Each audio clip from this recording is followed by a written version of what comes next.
magicians, how are you?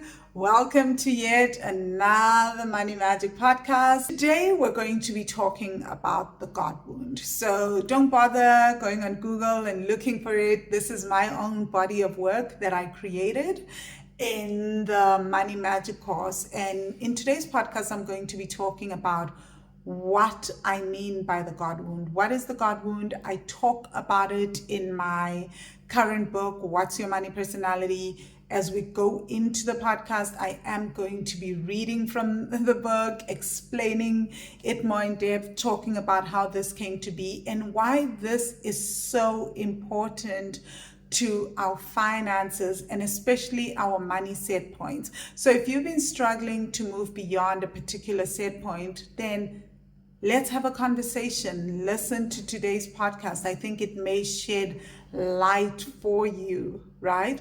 So the way that I define the God wound, before we even jump into what it is and how I define it properly within the book, is I love to think of the God wound as not religious trauma. This is not about religious trauma or even religion. It's about the relationship that we have with ourselves and the divine within us. And it's also about the relationship that we have with divinity in general. So for some of us, divinity is more around religion, like organized religion. For some of us, it's more around spirituality. But we are also divine beings, right? And we have a relationship with ourselves. So how we see ourselves, how we experience ourselves, that has sometimes been fractured through abuse, through betrayal, and we start to doubt ourselves and start to forget our own divinity. So how does that impact us? How does it impact our expansion, and how does it impact our growth? So wow, if you're wondering who is this person and you've just joined us, welcome. My name is Vangile, and I am a money trauma coach. I work mainly with women of color to help them heal ancestral money trauma so they can fall in love with their bank accounts, increase income, and live their best lives. Before I jump into today's topic on the God wound, I want to start with a quote. One of my favorite authors is Jaya John, and I just love his work, right? And one of the things that Jaya John says is, pour inward, dear one, pour inward. It's not that you lack love, it's that your river needs to flow in both directions. So if you're like me and you're more spiritual and you're not really organized religion, like I'm Buddhist, I've shared how I do Vipassana meditation, and I'm a meditator, and I have been for years, and I wasn't really brought up religiously, but I went to a Catholic boarding school as a child, and I'm also working through some of that trauma that came from living with the nuns and some of the things that I was taught about divinity, which is where the God wound touches on. But actually, very interestingly, this body of work came from in 2018 when I was living in Thailand and I was having a hard time breaking through financially. And I'm going to talk about that more in depth and how that ties to the God wound and why when my clients are struggling to break through, especially in terms of income, I always send them to the God wound. But before we start, can we please get a proper, succinct definition of what the God wound is? Like I said, it is my own body of work. Even if you go and you search it online, you won't find it. So I talk about it a lot in What's Your Money Personality?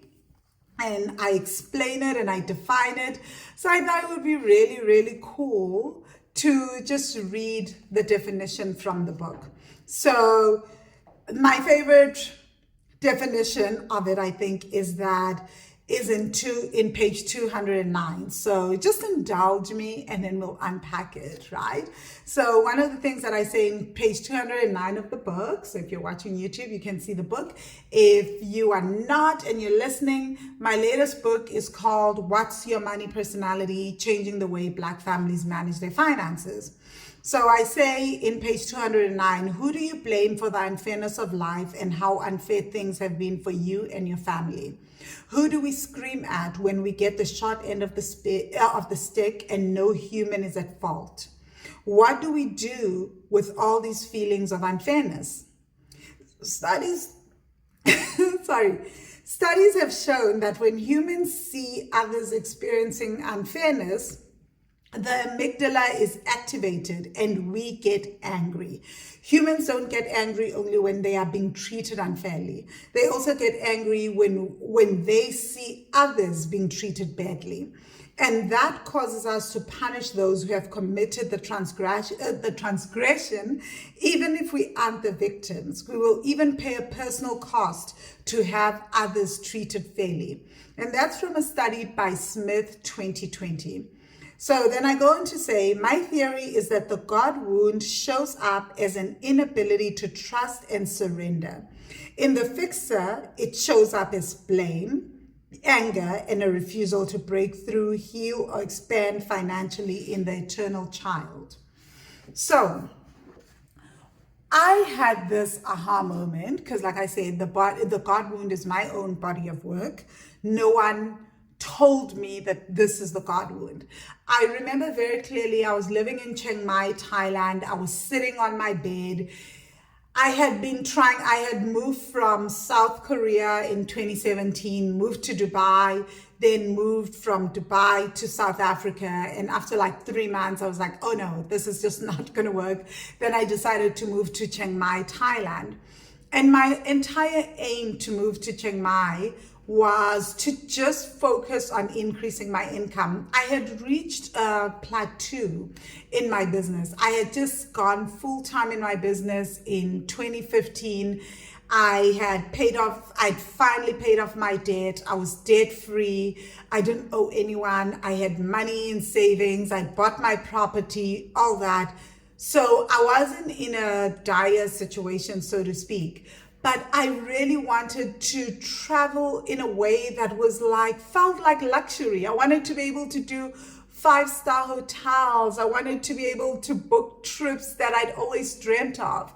I didn't want to just travel and just live in dingy places, right? So, not that I'd actually done a lot of that, right?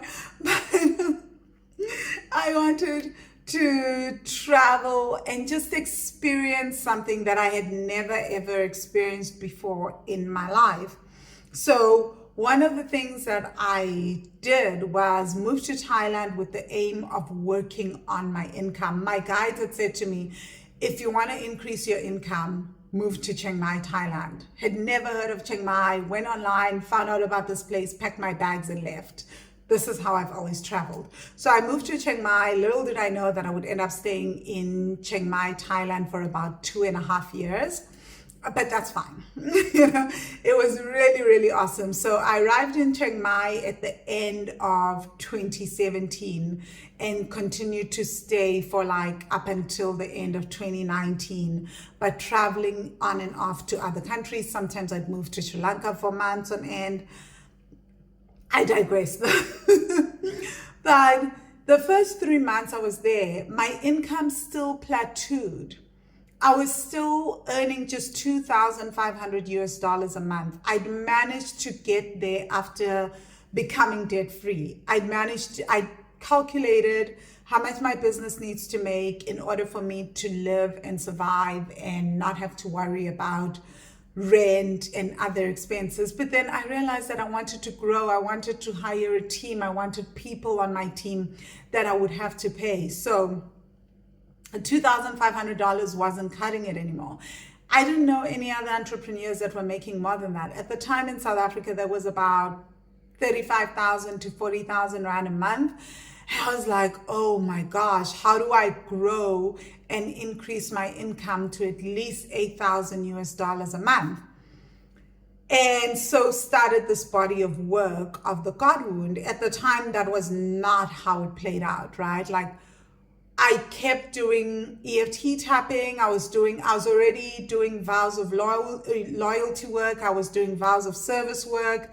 I'd already gone through my past life regression that I've shared in other podcast episodes. So I had this other body of work. So one day I decided, okay, I could feel that there was an energetic block around me earning more money. So I just literally remember sitting in my bed in my apartment. I had the most beautiful apartment in Chiang Mai, by the way, with a view of Doi Suthep Mountains. It was just excellent location, everything. So anyway, loved being at my apartment, sitting in my apartment, watching the mountain and just meditating, breath work, EFT tapping. And I decided, okay, I'm going to do a water fast and talk to my ancestors for about 3 days to try and figure out what the hell is this thing that I am struggling with, that I am dealing with. What is this energy that I can sense, this energetic block, right? So as all this is happening, I realized that one of the clear thoughts that come out for me during this 3-day water fast is, no matter what I do, nothing will ever work out for me, right? And it was deeply tied to an ancestral memory. So I decide to call my guides and record a meditation to take me into this memory. Yeah, I record my own guided meditations that I share with my clients. A lot of this is through just my own work that I do on myself, but also work on my clients. So then I call my ancestors, I ask them, what is this? What's going on? Call my guides, ask them to please show me where this comes from. I'm taken to a memory where like an ancestor, I guess in the 1600s or something, lost somehow, like I think a bunch of cows were burnt. Like I think 21 cows, not a bunch. I remember the exact number because I started crying in the meditation. Like 21 cows were burnt through a freak accident, a freak fire. It wasn't even anyone's doing. And they lost all these cows. And in South Africa, in most African countries at that time, and even now, globally, livestock is still wealth, right? So land is wealth, livestock is wealth.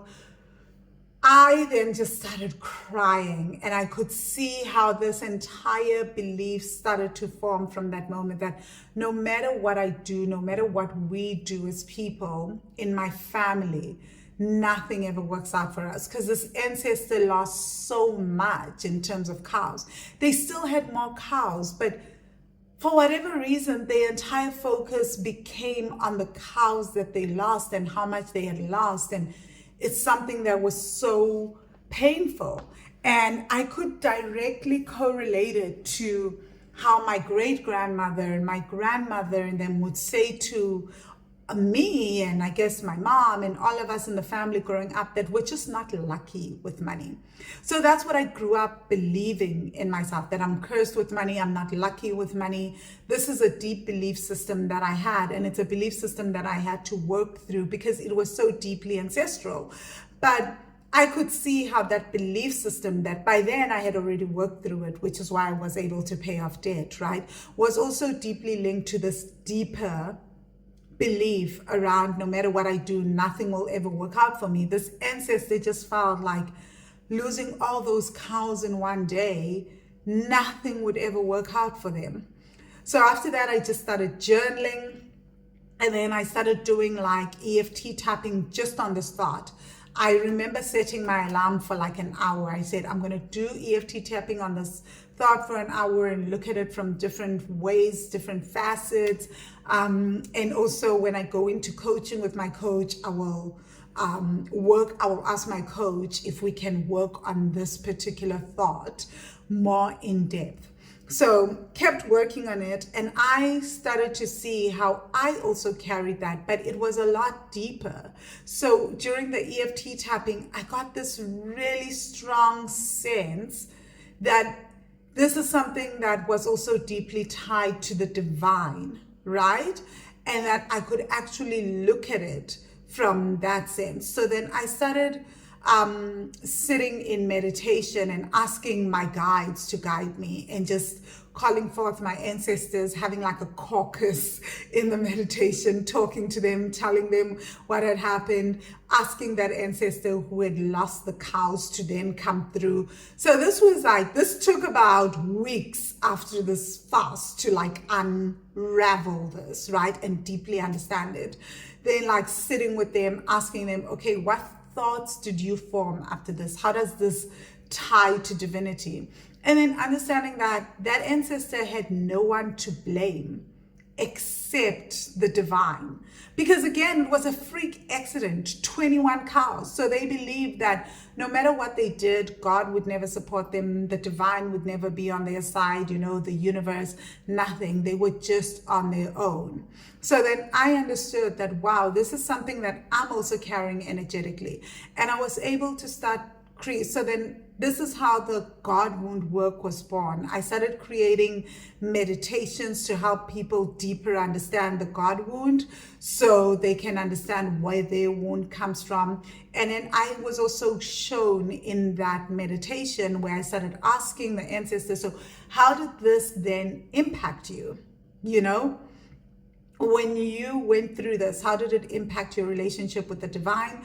And how does that relationship then, why is this coming up with me and my inability to go beyond $2,500, right, a month in my business income?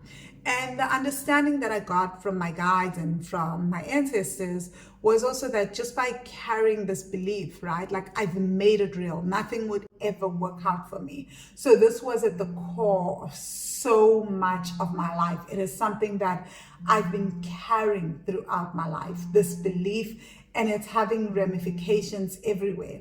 Trust me, there are many other beliefs around the God wound. So this is just one core belief that links to the God wound and how I see myself. So the way that I was seeing myself was someone that it doesn't matter what I do, nothing works out for me. It makes it hard for me it made it hard with that thought for me to take risks. It made it seem a huge thing that was happening with me because I carried that belief. I also carried so much anger towards the divine and the universe because why am I born if it doesn't matter what happens to, like, no matter what I do, nothing will work out for me. So I'm already expecting huge disappointment in my life. You see what I'm saying? It's like, it doesn't matter how hard I work, nothing will work out for me. So I'm expecting disappointment. So it made it hard for me to actually take risks in my business. It made it hard for me to start things. So I was always trying to hold on to whatever little I had, just like that ancestor who couldn't see all the other cows that he had left. I could only see whatever little I had. He saw whatever he lost and wanted to hold on to it for dear life because he didn't believe that if he tried other things would come to him, like he would get new opportunities, like he'd be able to create even more wealth. I was the same, that, oh my gosh, whatever I do, nothing will ever work out for me. So I literally was stagnating. Huge part of why I wasn't growing was that I was also so scared to invest in myself, right? So as I started healing that and untangling that, I was also able to see deeper how I was blaming the divine and my anger at the divine because of the struggles that my family had gone through financially. So in my teens, my mom quit her job, she resigned, and then she was running a business, but her business, my mom had always been an incredible businesswoman, right? But because she was trying to get my uncle to take over the family finances and take over everything for the family, somehow she stopped making money. She started blocking money and her business didn't thrive. How I know this is real and she blocked money is because when my mom decided to basically cut off her family, it's not in inverted commas, she basically cut ties with her family. The day she did that and she left her family, her money flow started coming back, right? Because she started to feel safer. So a lot of people will sometimes quit jobs in order to get rid of familial responsibilities, such as black tax or looking after a family member instead of really setting boundaries and risking not being liked, right? So that happened with my mom. And so I watched my mom not make money, but try everything as she was living with her family, trying to make money, and her money flow was blocked. I saw as a child how, like, watching my mom go through that, and then the only thing that my mom ever had on debt, and even then she had 2,000 Rand outstanding on her car, which was about $150 on a car, a Mercedes, right? She lost that. It got repossessed because she didn't have money to pay it, because she had no money flowing in. So who does a child blame in that case? In that case, the only one that I knew to blame was the divine. And it reinforced that belief that it doesn't matter what you do, you always end up losing. You get the short end of the stick. And it meant that I never really tried anything. I didn't become innovative. I didn't go after my dreams, and it really, really had such an impact on me. So the God wound really, really is layered, right? At the moment, I am working deeper on the God wound, because I'm working on up-leveling my business. And every time I hit a block, especially with money set points, and I've seen it with clients, I have clients that messaged me like just 2 weeks ago. A client of mine messaged me. She'd been gifted like $1,500 in income, which about 20,000 Rand. I guess that's about $1,200 just as a gift.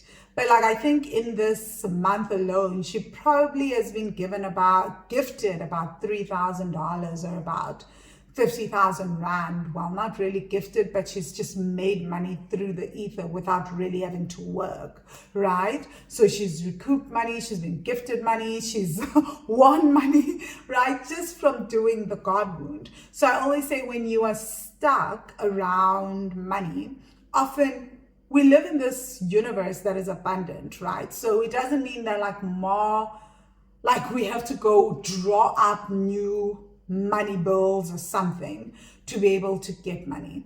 What it just means is that we want to change our energy and shift our energy as we do the God wound. It starts to shift our energy so that we open up to the universe or the divine supporting us. Often when we are angry at the divine or we blame the divine, we try to protect ourselves from the divine, right?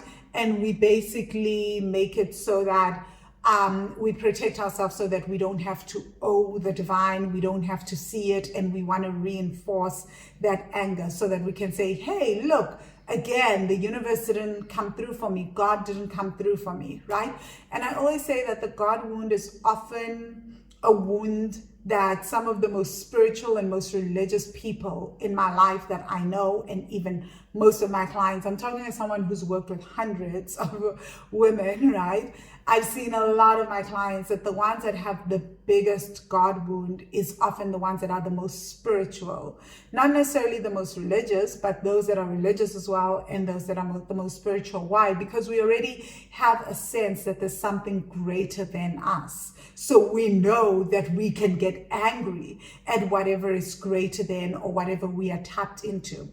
But what I tell my clients is it's challenging to be angry at the divine if we are made in the image of the divine and we ourselves are part of divinity. It's challenging to be angry at divinity and block everything that comes from source or the divine if we ourselves are divinity, because we are automatically also angry at ourselves. So what has been coming up for me lately as I'm doing the God wound is really just understanding that I learned how to relationship with the divine and how to relationship with myself based on how my parents and my caregivers and my family relationshiped with me and how I learned to relationship with them. So when we are taught that, I'm going to use like a religious connotation that God is a vengeful God and a punishing God, and we grew up like I did in an abusive household, it can really make you start to think you start to associate your view of divinity with that, and there's a healing that needs to happen as well, to understand that love doesn't have to come with pain and fire and brimstone, right? But that's, at least for me, my journey has been about really unpacking that. So another thing that I've started to realize is that I went to Catholic boarding school. So in the God wound meditations, what has been coming up for me right now around healing my God wound is understanding my deeper relationship around money and how it was shaped from those first few years in boarding school, and how the nuns were like always preaching how wealth is bad, money is evil, all that. And I never thought that I even carried some of that, because I'm like, I left boarding school when I was like 10 years old. So why would that be part of my psyche? I was only there for like 3-4 years. Like, no way am I carrying that, right? Because after that, I didn't have to go to church. I haven't had to do much of anything. And yet I was able to see this recently in meditations, that, oh, there's a fear that if I make more money, that inner child version of me holds this fear, because I found my inner child when I was doing the God wound meditation. My inner child was hiding, and I'm like, who are you hiding from? And my inner child is like, I just don't want the divine to see me. I don't want God to see me. And I'm like, why? Oh, because I'm making money and you're making money. And if we're making money and money is evil, then we'll be punished because we're sinning. I was like, holy crap. So I'm in this meditation and I'm like, this makes zero sense. But oh my gosh, it suddenly makes sense. It was like the penny dropped. I started asking my inner child, what else are you feeling like this about? And they were like, sex. I'm like, oh yeah, obviously sex and money, right? And it's like the penny drop, that's also part of the God wound. If we believe that having more money, making money, having fun with our bodies, enjoying sex, having orgasms, all those things is somehow tied to sin, and then we do those things, then obviously we're going to be scared of being punished. So what would you do? You would find a way to block money, block orgasms, block fun, because your inner child is just trying to protect themselves. It's nothing against, please don't get me wrong, I'm not going against religion here. I'm not questioning any of those things. This is not even about religion. This is about how we have received that information, right? And so if we believe that that thing is a sin and it's wrong, we will find ways to protect ourselves and to stop ourselves from doing that thing, right? So this is where the core of my work is. And it kind of makes sense that most of us carry this vow, right, to prove the unfairness of God. So, or the vow, or the God wound. So it's very, very layered. The God wound I've got so many different meditations and many different types of breath work within the God wound. So all I can say is that what I have found when I started healing my God wound, right, was really a deeper understanding of,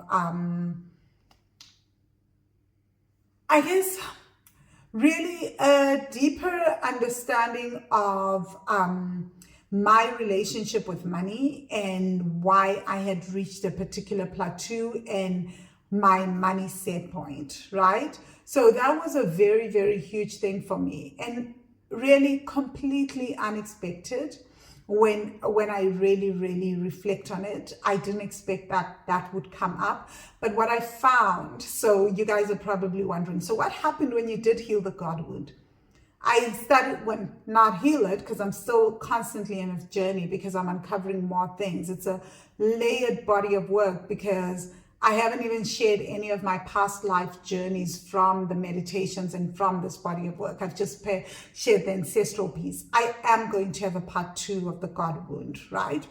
But where I do more research and I unpack research and all that. But one of the things that that did come up for me when I started working on the God wound was the shifts financially. I went from making $2,500 a month in my business, and then within 2 months I started making $8,000 a month. It was so bizarre because for those first 2 months, I guess it's really the third month, right? But for 2 months thereafter, my income dropped drastically. I went from $2,500 to $1,500. Then I went up I think I went down to $1,200. And then the next month I was like at $8,000, and then my business just started to grow. Like, it was super, super duper insane. And the shifts were remarkable. So every time I reach a plateau in my business, or I get to a money set point, I always come back to the God wound, right? I love to explore this body of work. I love to understand it. So the part of the Money Magic course where I look at the God wound is the which is it? The part is lesson 17 of the Money Magic course. I've created breathwork meditations. I've created just guided meditations, working with your ancestors, really like working with your guides. I have entire journaling prompts just around the God wound. I've got just lots of journaling prompts. And then I've just got like a body of work that's just not really journaling prompts, but the prompts are tied to each other. So for you to move on to the next prompt, you need to do the previous prompt. And it's all about really understanding your identity as divinity, like how you define yourself as divinity, understanding how you relationship with the divine, and how that relationship is then impacting your relationship with money. And I promise you, it is absolutely, absolutely life-changing. When I wrote the Next Level You Woman Money Journal, right before then, that body of work came through from me doing the God wound. And then I had like 6 months to write the journals, get it printed, and also get it sold. And I didn't think I could make it happen. And I was able to do it within a space of like 4 or 5 months. And in that 4 or 5 months, I think I sold, I can't remember how many copies I sold, but I remember being like, wow, I sold so many copies. And I think I made about 250,000 Rand, which at the time must have been about $18,000 when I started selling it. And I made that within 6 months of selling, right?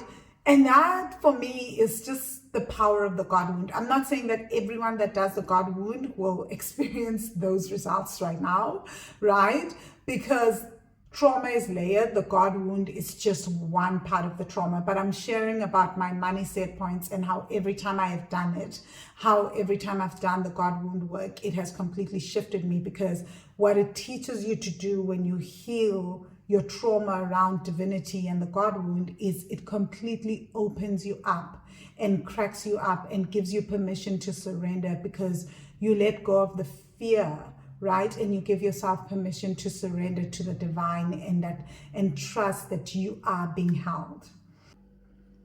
So thank you so much, guys. I hope that this podcast has shared a lot of light for you. And yeah, I'm gonna take us back to another quote before I close off by Jaya John. I don't know, maybe I'm pronouncing the name wrong. I don't know, right? But one of the things that he says is, "You are the sun of your solar system. Believe in your own light." And for me, the way that I look at it is that in our own way, we are all our own gods, our own divinity, right? We are made in the image of the divine. So see yourself as divinity, right? Understand the power of your own thoughts and understand the power of your own emotions. the power of taking accountability, how you can literally change your situation by taking control of your own healing. And that it's not that we just heal for ourselves, right? But when I started practicing Nichiren Buddhism years ago, one of the things that I learned before I started practicing Vipassana was, when we heal in this moment, we heal 7 generations backward and we heal 7 generations forward. So in the same way, when I started this podcast at the beginning, I was sharing about my ancestor who lost the cows all in one day, right? I feel like as I am healing and I was having these conversations with this ancestor in meditation and all that, I am also healing him on the other side. And in the same way, he healed me, right? So it's this beautiful symbiotic relationship. So by giving ourselves permission to go on a journey to heal, we heal our bloodline backwards and hopefully forward. Like, I am hoping that my children won't have to do the hectic, in-depth healing, especially around money set points and plateauing at very, very low amounts of money as I have, right? I'm hoping that they will start to change and they will start to shift. But as I was doing this podcast, I also realized that there will be a part 2 of the God wound. There's so much stuff that I also want to share that I didn't get to share in today's podcast. But yeah, if you've been listening to today's podcast and you're like, wow, I want to go deeper on the God wound, I want to explore more around ancestral money trauma and really understand my relationship with money and really get access to this body of work that is really only available in the Money Magic course around the God wound. And guys, it really is, I have to say, the God wound is really one of the most beautiful bodies of work that I've created because, like I said, it takes into account the ancestral element, the godly element, divinity. It takes into account our elements. It takes into account past lives. It's just everything. There's just so much there, and that's what makes it so rich. But if you're like, I want to do this work, then definitely hit me up. The Money Magic course is available for enrollment. I do discovery calls for the Money Magic course. And the other beautiful thing about the Money Magic course is that on the second Monday and the last Monday of every month, I do fireside chats where my clients in the Money Magic course can come into the chats and ask me questions. And I plan to do this for as long as possible. They can ask me questions. So it's almost like you're getting free coaching from me, right? Not almost, you are getting free coaching from me. You're getting access to me on Zoom and I'm able to answer questions back and forth. Sometimes I do meditations with people. Sometimes I do EFT tapping, whatever is called for that to help you shift, and that happens twice a month. So you're not just being left in the course on your own. And also you get 1 month upfront with Numisa. You get 1 month complimentary coaching with Numisa, who does womb coaching, right? So she holds space for you, teaches you how to do the bank account challenge in depth, and also does womb coaching with you, which is absolutely life-changing, I think, and super transformative. So if you want to learn more about how to get into the Money Magic course, or you can just directly sign up by clicking on the link here in the description, and then I'll reach out to you, set up a discovery call so you have a coaching session with me to start, so we understand the journey for you and how you should do the course, because the course is not done in a linear fashion, because trauma isn't linear, healing isn't linear. And then setting up a session with you and Numisa so that you can have access to her via WhatsApp for 1 month, and also have 2 coaching sessions with her as well. So there's a lot of support in the course. So if you want access to that, definitely click on the link below, hit me up via DMs, email me. You can also email me via YouTube, anywhere, right? But if you found this podcast super helpful It would really mean the world to me, and I'm sure to my whole team, if you could drop us a comment on YouTube or leave us a review on Spotify or iTunes. And of course, to share this podcast with your friends and family. Thank you so much, guys. Until next time, have a fantastic day further. Cheers.